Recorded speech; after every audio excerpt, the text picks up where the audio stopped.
एथे रख। इरशाद कामिल की कलम से लिखा एक लेख। रणबीर कपूर, इम्तियाज़ अली और मैं बेंच पर बैठे चाय पी रहे थे।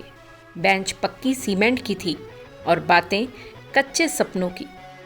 पक्की बेंच पर कच्ची बातें जिस चारदीवारी में हो रही थीं वो ए.आर. रहमान का स्टूडियो था। बात उन दिनों की है जब हम रॉकस्टार फिल्म का संगीत बना रहे थे।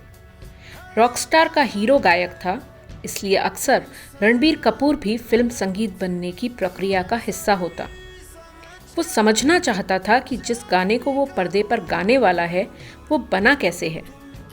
इम्तियाज़ ने कहा, फिल्म में जॉर्डन का जो म्यूज़िक टूर है वहाँ हमें एक गाना चाहिए। ये गाना फिल्म में अलग अलग जगह पर चलेगा। इसके बोल ऐसे हों कि हर जगह पे वो सच्चे लगें। साथ ही ये भी कोशिश थी कि यह गाना सबसे जुड़े, सबको लगे कि यह मेरी ही अपनी बात है। इन बातों के बीच मैं दूर अपने गांव पहुंच गया। मेरा गांव किसानों और छोटे कारीगरों का गांव था। उसे एक छोटा सा शहर भी कह सकते थे। ज़्यादातर घर मुसलमानों के थे।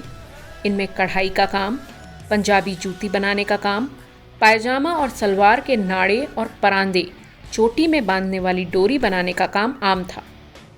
मिठाई के लिए भी यह बड़ा मशहूर था, लेकिन ज़्यादा मशहूर था ताज़ा सब्जियों के लिए। किसान खेत से सब्ज़ी तोड़कर दोपहर बाद सब्ज़ी मंडी में लाता था। जैसे जैसे दिन ढलता जाता उसकी सब्ज़ी का दाम कम होता रहता। वो आज की तोड़ी सब्ज़ी कल नहीं बेचना चाहता था। कल उसे ताज़ा सब्जी लानी होती थी। इसी गांव में एक स्कूल था, सनातन धर्म प्रेम प्रचारक हाई स्कूल। मैं ख्यालों में अपने गांव में गुमा था। उस वक्त मुझे लगा जैसे मैं 10वीं में पढ़ता हूँ और छुट्टी के बाद स्कूल से घर लौट रहा हूँ। साथ में मेरे दोस्त संजीव और ललित भी हैं। संजीव के पास साइकिल है। ललित और मैंने भी अपनी किताबें उसकी साइकिल के कैरियर में रखी हुई हैं। हंसी मजाक करते हम उन सकरी गलियों से गुजर रहे हैं जो मालेर कटोला की पहचान है। उन सकरी गलियों से दीवार पर लिखे नारे दिखाई दे रहे हैं, शहीदों तुहानू लाल सलाम, शहीदों आपको लाल सलाम, सड्डा हक एथे रख। ये उस समय के किसान मजदूर आंदोलनों के नारे थे। तब मुझे ठीक से पता नहीं था कि आंदोलन क्या होता है, क्यों होता है। बस इतना ज़रूर देखा था कि कुछ किसान जुलूस की शक्ल में आते और किसी एक सरकारी ऑफिस की तरफ बढ़ जाते थे। अब समझ आता है कि शायद किसान अपने हकों अधिकारों के लिए लड़ रहे थे। आज भी किसान अपने हकों के लिए लड़ रहे हैं। मैंने दीवारों पर लिखा नारा याद करते हुए इम्तियाज़ और रहमान सर से पूछा कि क्या साडा हक एथे रख गाना हो सकता है। रहमान सर ने पूछा, इसका क्या मतलब है। मैंने अंग्रेज़ी में अनुवाद करते हुए कहा, गिव अस और राइट्स, हमें हमारा हक दो। सुनते ही इम्तियाज़ और रहमान सर के चेहरे खिल गए।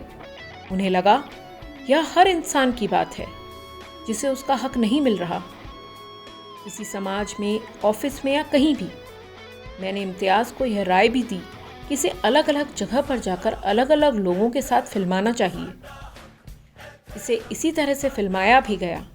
इस तरह पंजाब के एक पुराने किसान आंदोलन का नारा रॉकस्टार फिल्म का मशहूर गाना बन गया, जो आज युवाओं की पहली पसंद बन गया है। हक की बात हो और कर्तव्यों की बात न हो, ऐसा कैसे हो सकता है। साडा हक एथे रख का अर्थ गहराई में आपके अपने कर्तव्यों की भी बात करता है। यह लेख एक विचार उत्पन्न करने वाला लेख है। इसे दोबारा सुनिए और जानिए आपके परिवार, आपके गांव, आपके शहर, आपके देश और विश्व के प्रति आपकी क्या क्या जिम्मेदारियां हैं। यह नारा तब भी जिंदा था, यह नारा आज भी जिंदा है और आने वाले समय में साडा हक एथे रख हमेशा यूं ही जिंदा बना रहेगा।